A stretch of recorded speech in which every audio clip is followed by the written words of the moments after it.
আচ্ছা, আমার মতন এরকম চাউমিন প্রেমী আর কে আছো একটু হাত তোলো তো দেখি।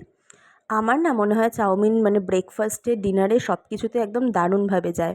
তো সেজন্যই বানিয়ে নিচ্ছিলাম, অনেকদিন বাড়িতে বানানো হয়নি, তো সেজন্য বানিয়ে নিচ্ছিলাম চাউমিন। আর এটা কিন্তু নর্মাল নয়, এগ প্লাস প্রন চাউমিন। একদম বেশি করে চিংড়ি মাছ দিয়ে, ডিম দিয়ে, অনেক সবজি দিয়ে চাউমিন। সবজির মধ্যে নিয়ে নিয়েছিলাম onion, green capsicum, red bell pepper, একটু সুইট কর্ন, আর এখানে ভেজে নিচ্ছিলাম চিংড়ি মাছটা, আর একটু আলু। বাঙালি তো আলু ছাড়া চলে না। তো সব কিছু দিয়ে চলো চাউমিনটা বানিয়ে নিই ভালোভাবে। আর এটাই কিন্তু হবে আজকে আমাদের ডিনার, স্পেশাল ডিনার একদমই।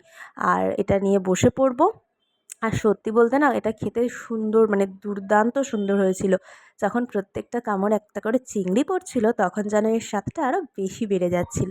আমার বর কিন্তু খুব একটা চাউমিন খেতে ভালোবাসে না, তবুও দেখলাম ও বেশ ভালোবেসে খেয়ে নিল। যাই হোক, আজকের জন্য এটুকুই। কেমন লাগলো ভিডিওটা অবশ্যই